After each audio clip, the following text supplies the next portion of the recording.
Kirk Cousins returns to US Bank Stadium. Things are going great for you guys over there, right, with him? Yeah, real great, Luke. Great. Welcome to Locked On Crossover.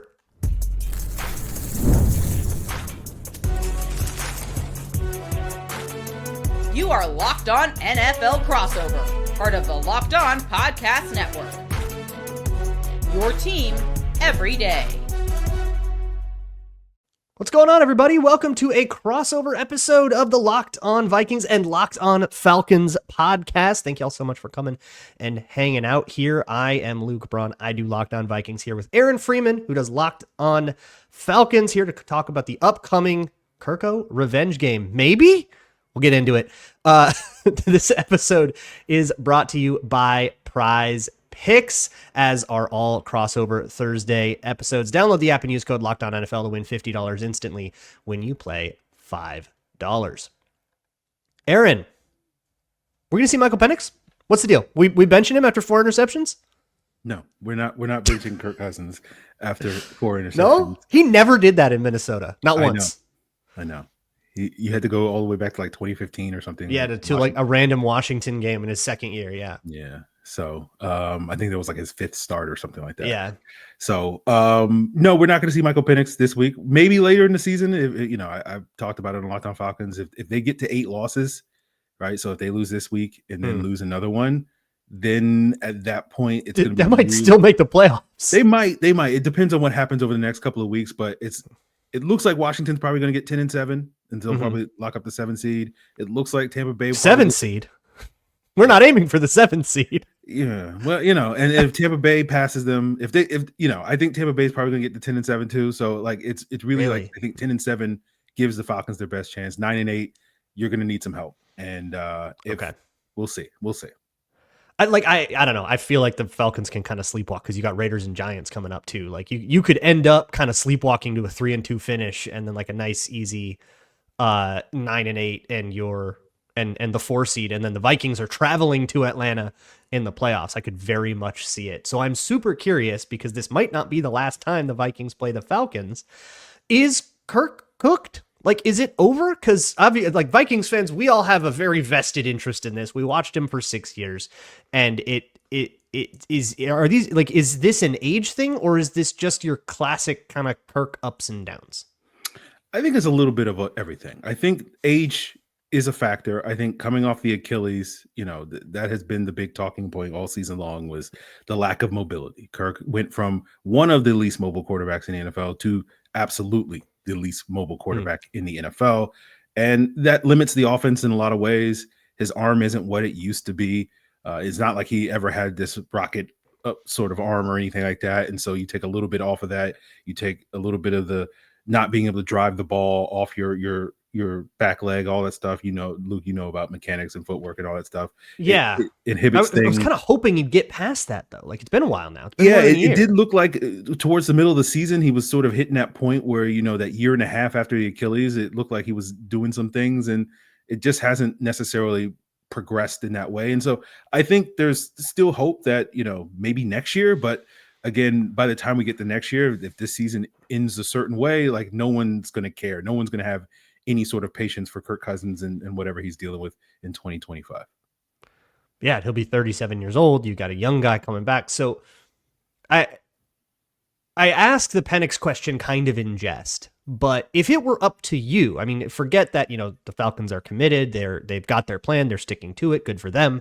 But like, if it were up to you and your goal was just to win this game, do you think Penix is that guy and that they're like holding him back for development reasons and kind of more high level stuff? Or is it still true, like Kirk Cousins gives them the best chance to win the game? I think Kirk Cousins gives them the best chance to win the game, right? You look at a Brian Flores defense. He's going to throw a lot of junk at you. He's going to throw a lot of pre-snap, post-snap stuff. And again, we don't have a large sample size with Michael Penix in terms of what he's done in the NFL. He played 1 preseason game. He's played he's dropped back like 6 times in the regular season. Like mop-up duty, yeah. Yes. And the one thing that stood out to me in the main mop-up duty he had a couple of weeks ago against the Broncos was the Broncos ran a Tampa 2 look. And, in college, they don't run a lot of Tampa 2. And the thing that noted to me with Michael Penix on that particular play is he was just sort of locked on the middle linebacker. That wasn't part of the progression. He never got to his progression in that throw because I just think he was confused by what is that linebacker doing, and so he had to kind of scramble and wound up getting sacked for a loss of no game. I don't know how much Tampa you see in the Pac-12. Yeah, and so like to me, given what Brian Flores does, like that again, it's one play, but it's like that does not bode well to me thinking that Michael Penix is ready to see a Brian Flores defense at this point in this career. Yeah. And like if there ever is a game where you specifically want Kirk Cousins' experience, well, he practiced against that all year last year. And yeah, I mean, as an older quarterback, he's been around the block. He played Brian Flores other times, earlier in his career. So there's like, I definitely get that. I do want to just quickly get familiar with other aspects of the Falcons. Obviously, that offense, it runs through Bijan Robinson, guys like Darnell Mooney, Drake London, Kyle Pitts. We're all familiar with that via fantasy teams, if not just highlights and stuff. But defensively, I have no handle at all on the Falcons defense. And I feel like it has had some unbelievable days and then some absolute meltdown days. And I don't have any idea how to like reconcile like their Broncos game with like, I feel like they did great last week were it not for all the turnovers that put them in a bad spot. Right. Yeah, that's a fair way of looking at it. They are a classic bend but don't break defense. If you, with basically you saw it earlier this season with the Rams defense, that's kind of how they want to play. They haven't been that effective playing that way this year, but they were early in the season. It was basically they were playing good enough football to put them in the position to win games, and then it stopped being good enough. And then last week, coming out of their bye week, they incorporated more man coverage.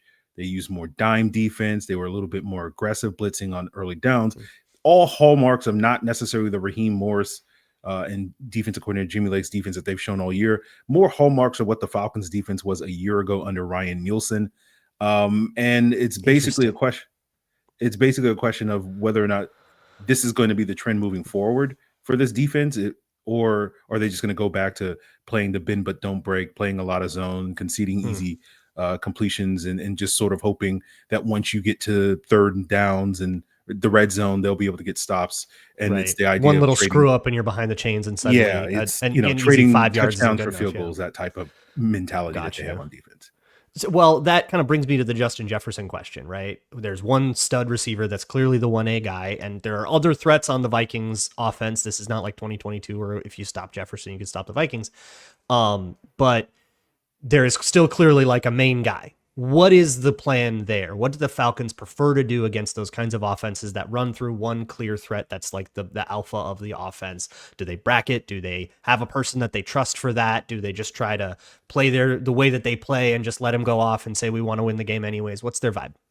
Yeah, I mean, they've been fortunate because they haven't really faced those sort of alpha receivers. Like A.J. Brown missed that Eagles game earlier in the season. I think the general vibe is that they're going to probably bracket. And I think the general vibe is they're going to try to do what some teams have been successful is like Justin Jefferson is going to get his.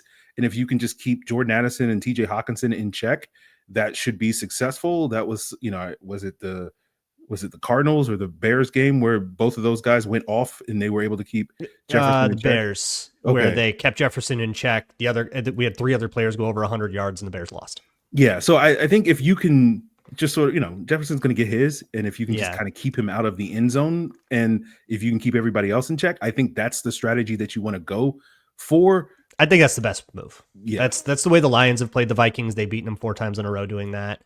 I think that's the way that teams have had like the most success against the Vikings. But I'm sure there's a lot more that Falcons fans want to know about the Vikings. Plus, Falcons fans, I have a pep talk for you. Okay, I'm here for you. We're going to be okay. That'll all be next here on the Locked On Crossover. This Locked On Crossover is brought to you by FanDuel, America's #1 sportsbook. And it's America's #1 sportsbook for a reason. That's because they've got all kinds of good promos and fun stuff going on all the time. Right now, if you are new, you can bet $5 on anything and get $150 in bonus bets if you win. Just go to FanDuel.com, sign up there, and you can get $150 in bonus bets if you win your first $5 bet. So when you get a hunch, Even if it's in the middle of a game, the FanDuel Sportsbook app gives you live sports, play-by-play, all the information that you need to make the right decision. If you make that right decision, you can get $150 in bonus bets if you win your first $5 bet. Lay it down on some, like the Eagles money line against the Panthers right now is minus 720. There's no juice to it at all. But assuming the Eagles actually beat the Panthers, which surely, right, at home, assuming that happens, then you can get you get 30 to 1 on it. $5 to 150 in bonus bets. That's at FanDuel.com. Never waste a hunch and make every moment more with FanDuel, an official sportsbook partner of the NFL. This episode is also brought to you by Hillsdale College. Hillsdale is a college in Michigan. They've got a brick and mortar campus there, but they are also offering a whole bunch of online classes you can take from wherever. They have a whole bunch of topics ranging from all kinds of stuff you would have gotten like social studies back in the day when you were a kid, or things like chemistry, math. There's a course that's just about A Christmas Carol for the holiday season, whatever it is that you're into. It's all free, and you can take it at your own pace with lesson plans, tests, videos, and take it however you want to take it.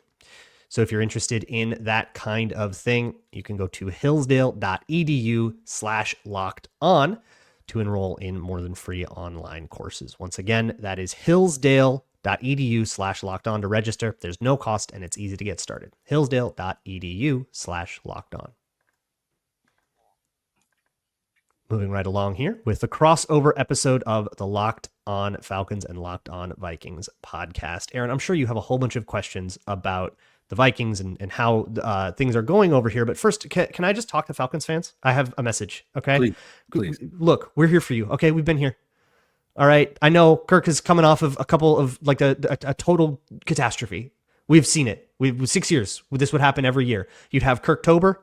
He'd go crazy. Oh my God, he's there. He's back. We got our guy. This is a Super Bowl quarterback.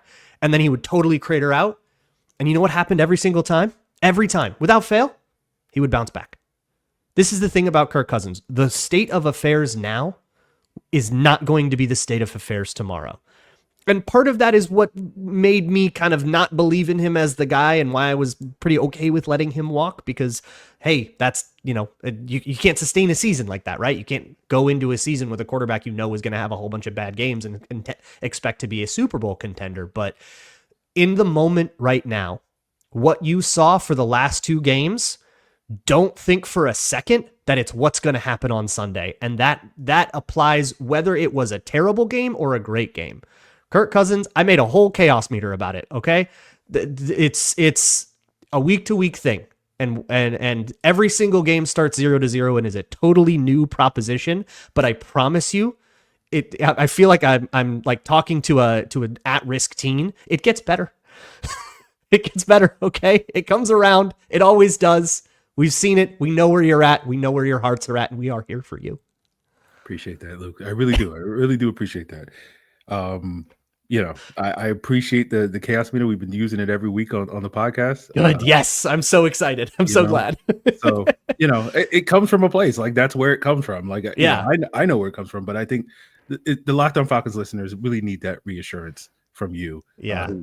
I was just making fun of the New York Times, but now it's beyond, it's grown into more of a thing. Yeah. So, when we talk about this Vikings team, right? They're 10-2. Sam Darnold got off to a hot start. Has he kind of faded? I know that's been a narrative. What is your assessment of this Vikings offense at this stage in the season? The offense is, so Arizona got the better of them for probably 2.5 quarters last week, and Arizona's a pretty good team, and credit to them for that. I think outside of that, the last 3 games of the Vikings offense, humming. Oh my God. Sam Darnold hasn't thrown an interception in 3 games. Oh, this is supposed to be the whole thing of him, is that he's Mr. Turnover. And the Vikings have still found ways to turn the ball over. Aaron Jones has fumbleitis for the first time in his career, because the Vikings just cannot get ball security down for the life of them. It's just a Kevin O'Connell problem forever. But this is what I say in all of these crossovers. You will get a couple of turnovers. You just will. Congratulations. Or at least I'll say turnover opportunities, right? You can't drop the pick. You got to recover the fumble, but they'll be there. You will get the opportunities, and you have to convert them. The Vikings fumbled in the Reds in their own red zone against the Cardinals, and the Cardinals couldn't convert that and kicked and then lost by a point. Like, that has to happen. If you can be opportunistic, if you can strike while those irons are hot, that is the path for the Falcons to win this game. But for the question is Sam Darnold fading? He is playing, I think, as well as he was in September, maybe even better right now. He is stringing together some absolutely insanely good games.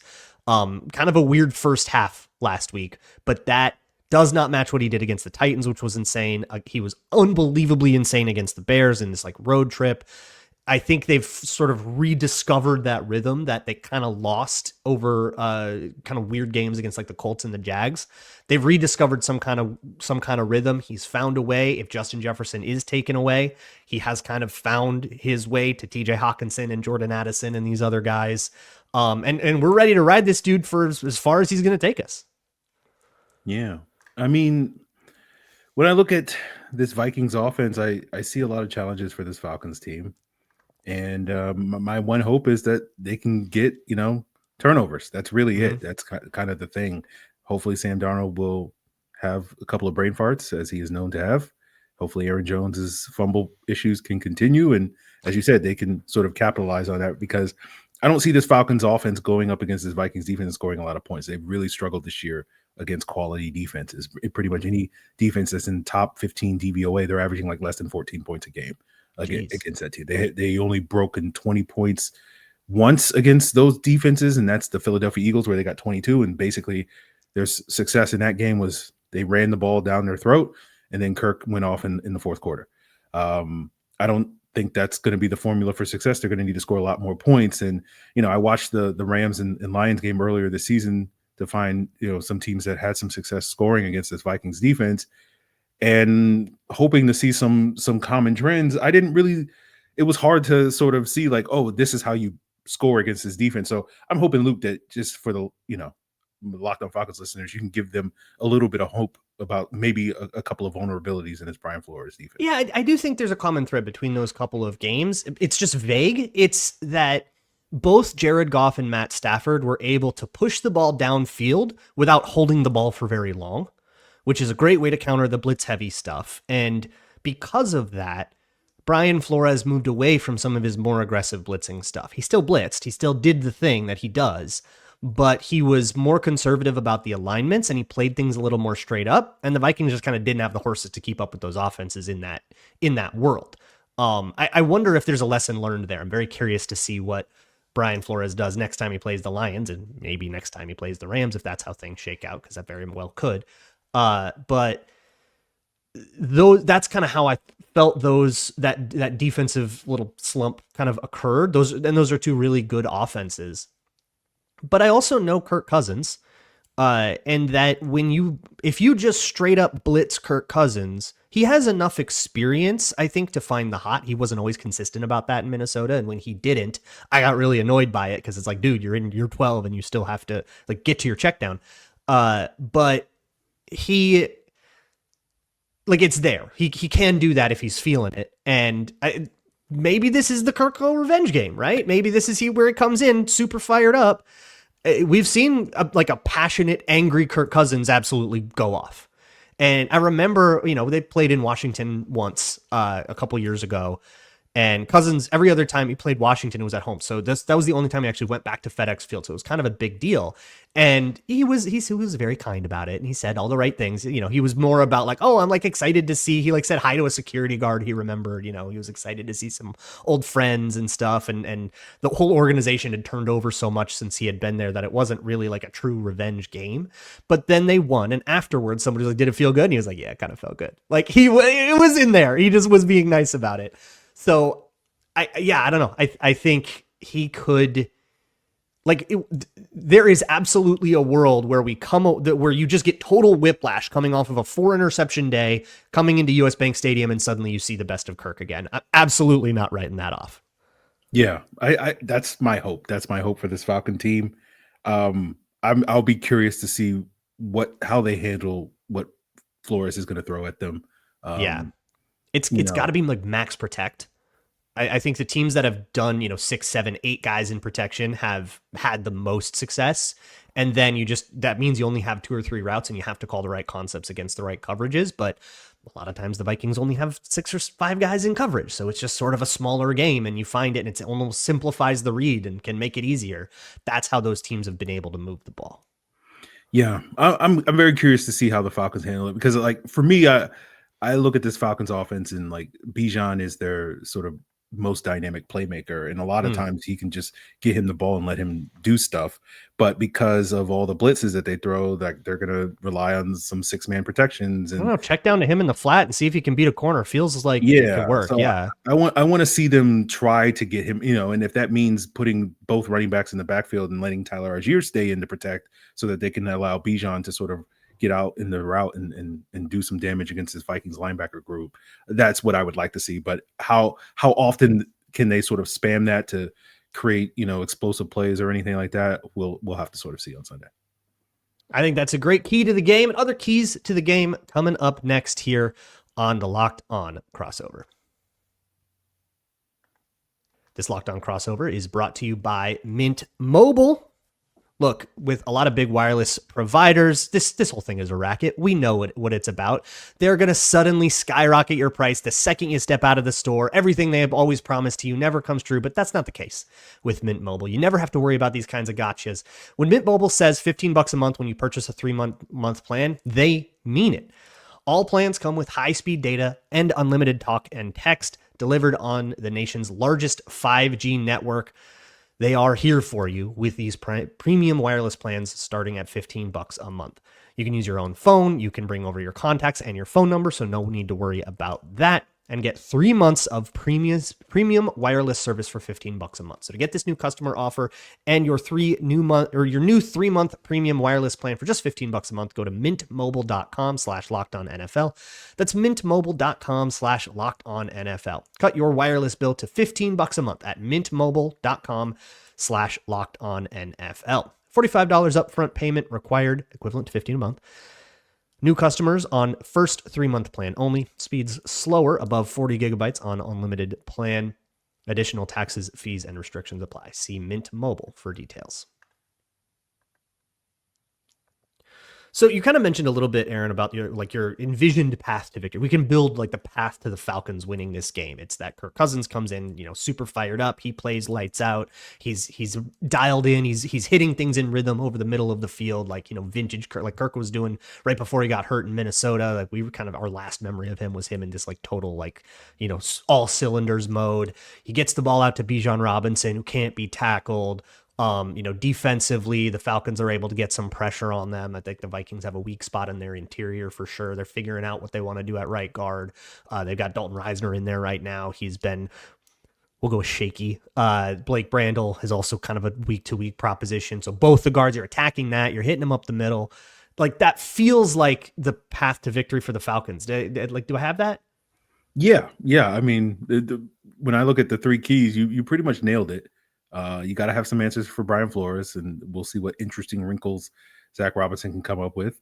I think pressuring Sam Darnold is a big part. They had some success last week. They had 5 sacks, and previously they had like 10 sacks for the entire season. So maybe that's a trend that can continue, especially with the interior. I liked some of the blitzes that Arizona was throwing at Minnesota, and I want to see some of that aggressiveness. And then we talked about it earlier with the turnovers. Right, Aaron Jones fumbleitis the last couple of weeks. We have some defenders on the Falcons defense, Nate Landman, Jesse Bates, that are really good at punching the ball out.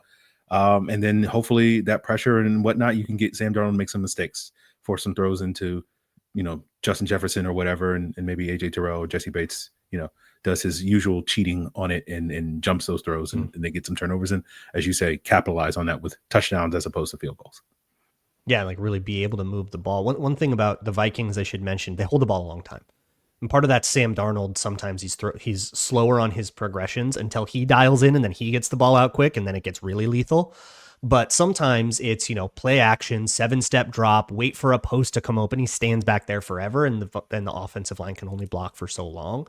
So that's where the pressure can come in and the strip sack stuff and sort of these like super swingy plays that bring it. I think there's an opportunity. I don't know. On the other side, If you were to be on the Vikings looking for the best possible way to ensure a victory against the Falcons, how would you draw it out? I'd throw tons. I'd beat Brian Flores, and I just throw a lot of blitzes at him because Kirk's not going to be able to move. So if we want him to, get the ball out quickly and clamp down on those underneath throws and whatnot, and force him to, hit those hot reads that, as you say, has been inconsistent hitting, that would be one strategy for that. And then basically with the defense, if the Falcons are going to play their bend but don't break style of defense, like we're going to have a field day. Just pick and choose. Jordan Addison, TJ Hockenson, Justin Jefferson. They're going to be open all game. So it's just basically like do whatever you want to do. Aaron Jones, get him out in the flat, let him do some things. So you have a pick your poison type of offense if the Falcons are going to play that sort of soft coverage. So we'll see if they decide to sort of be a little bit more aggressive in their game plan like they were last week against the Chargers. But like that's kind of where I feel like you have options that you can win. Theoretically, Justin Simmons had a good game against TJ Hockenson last year when he was with the Broncos, covering him. We haven't really seen a Justin Jefferson. We haven't. He was hurt last year. But Jordan Addison had a good game in that game. Hockenson had a good game since his rookie year, then, huh? Which was I think the first Raheem Morris game. The interim head coach. Yeah, you're right. Yeah. Right. But Kirk threw like 3 picks in that game, didn't he? Yeah, it was one of the worst Kirk Cousins games of his time in Minnesota. Yeah. How was he with the next week, Luke? Oh, gosh. I don't think he was bad. I don't remember. No, he went into a bye, and then they came out and beat the 2021 or 2020 Packers NFC Championship. Like they were like 14-2 that year, and we were one of the 2. They went into Lambeau and won that game, and then he like pulled it together.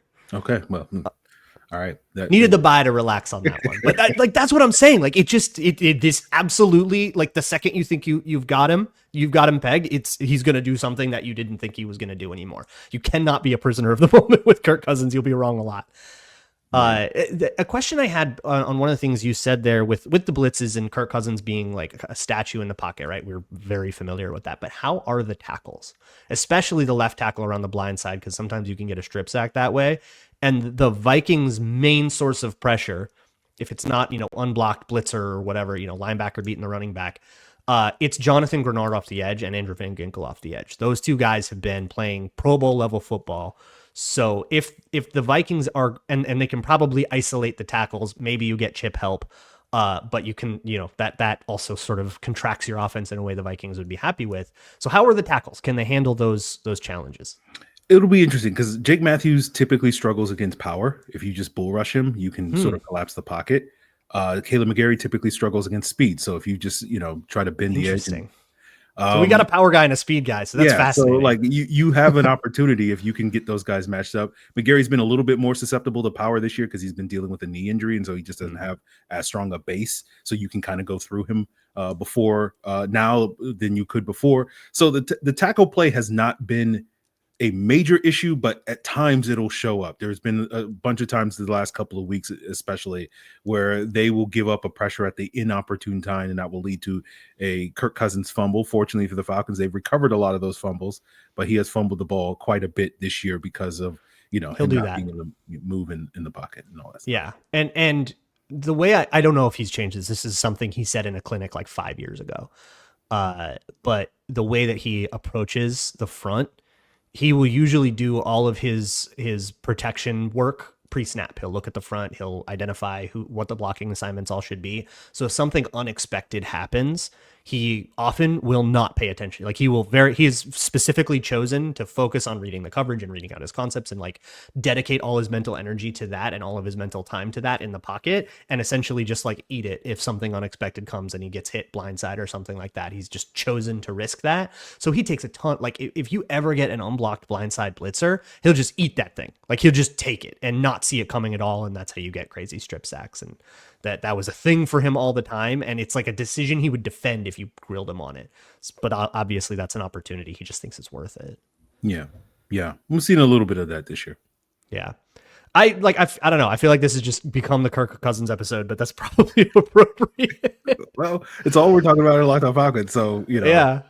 I mean, that's the topic. It's like, oh, Kirk Cousins coming back. Is he going to get booed? I don't think he'll get, if you hear boos, there'll be maybe like some faint ones, like, but you'll probably hear mostly just the crowd getting loud because it's the first time that the opposing defense gets on the field. And then obviously, the other team always gets booed when they first run out of the tunnel, but that's got nothing to do with who they are. I really think Kirk's injury really helped his brand in Minnesota. That it was like you started to miss Kirk after you watched those 9 games of not Kirk Cousins in Minnesota last year. So hey, Dobbs sanity was fun, and you of all people should know that. I don't know what you're talking about, Luke. I don't know. Josh Dobbs? Who's that? Who? We love that guy forever. But it helped that he went out on like 2 of his best games, like the San Francisco Monday Night Football, beating, upsetting the eventual Super Bowl 49ers. And then going into Lambeau and just dunking on the Packers before he tears his Achilles. It was like, God, he was just figuring it out, as though that wasn't going to crater like it always does after October, but I digress. Yeah. I always encourage Vikings fans to go listen to Locked On Falcons. Go check out what's going on over there. Falcons fans, you are more than welcome to come listen. We'll be talking a lot about the Falcons tomorrow as well, and you can listen to do some opponent research if you want to go listen to all of this week on Locked On Vikings. Would love to have you. For Aaron Freeman, I am Luke Braun. Thank you so much for listening to this Locked On crossover, part of the Locked On Podcast Network, your team every day.